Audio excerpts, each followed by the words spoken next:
Albert Einstein once said, everybody's a genius, but if you judge a fish by its ability to climb a tree, it will live its whole life believing that it is stupid. Ladies and gentlemen of the jury, today on trial we have modern day schooling. Glad you could come. Not only does he make fish climb trees, but also makes them climb down and do a 10-mile run. Tell me, school, are you proud of the things you've done? Turning millions of people into robots, do you find that fun? Do you realize how many kids relate to that fish swimming upstream in class, never finding their gifts, thinking they are stupid, believing they are useless? Well, the time has come, no more excuses. I call school to the stand and accuse him of killing creativity, individuality, and being intellectually abusive. He's an ancient institution that has outlived his usage. So, Your Honor, this concludes my opening statement, and if I may present the evidence of my case, I will prove it. Proceed. Exhibit A. Here's a modern day phone. Recognize it? Here's a phone from 150 years ago. Big difference, right? Stay with me. Here's a car from today, and here's a car from 150 years ago. Big difference, right? Well, get this. Here's a classroom of today, and here's a class we used 150 years ago. Now ain't that a shame? In literally more than a century, nothing has changed. Yet you claim to prepare students for the future? But with evidence like that, I must ask, do you prepare students for the future or the past? I did a background check on you and let the record show that you were made to train people to work in factories, which explains why you put students in straight rows, nice and neat, tell them sit still, raise your hand if you want to speak, give them a short break to eat, and for 8 hours a day tell them what to think. Oh, and make them compete to get an A letter which determines product quality, hence grade A of meat. I get it. Back then, times were different. We all have a past. I myself am no Gandhi. But today, we don't need to make robot zombies. The world has progressed. And now we need people who think creatively, innovatively, critically, independently, with the ability to connect.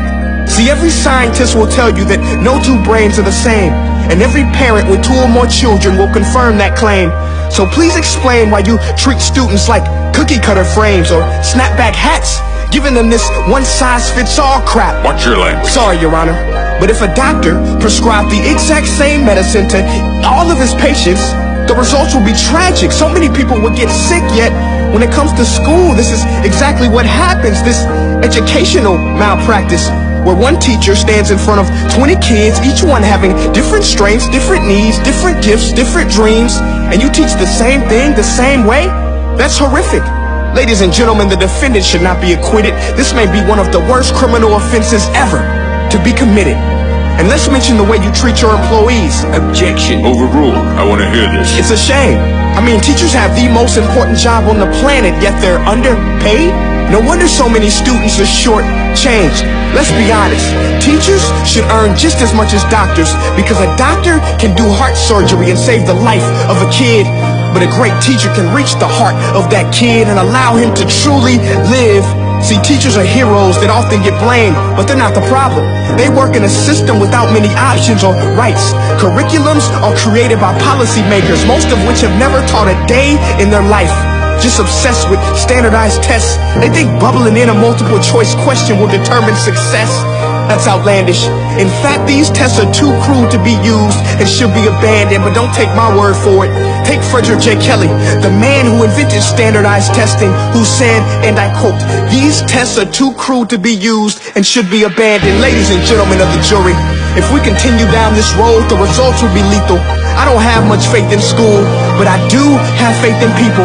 And if we can customize healthcare, cars, and Facebook pages, then it is our duty to do the same for education, to upgrade and change and do away with school spirit, because that's useless. Unless we're working to bring the spirit out of each and every student, that should be our task. No more Common Core. Instead, let's reach the core of every heart in every class. Sure, math is important, but no more than art or dance. Let's give every gift an equal chance. I know this sounds like a dream, but countries like Finland are doing impressive things. They have shorter school days. Teachers make a decent wage. Homework is non-existent, and they focus on collaboration instead of competition. But here's the kicker, boys and girls. Their educational system outperforms every other country in the world. Other places like Singapore are succeeding rapidly. Schools like Montessori, programs like Khan Academy. There is no single solution, but let's get moving. Because while students may be 20% of our population, they are 100% of our future. So let's attend to their dreams, and there's no telling what we can achieve. This is a world in which I believe, a world where fish are no longer forced to climb trees. I'll rest my case.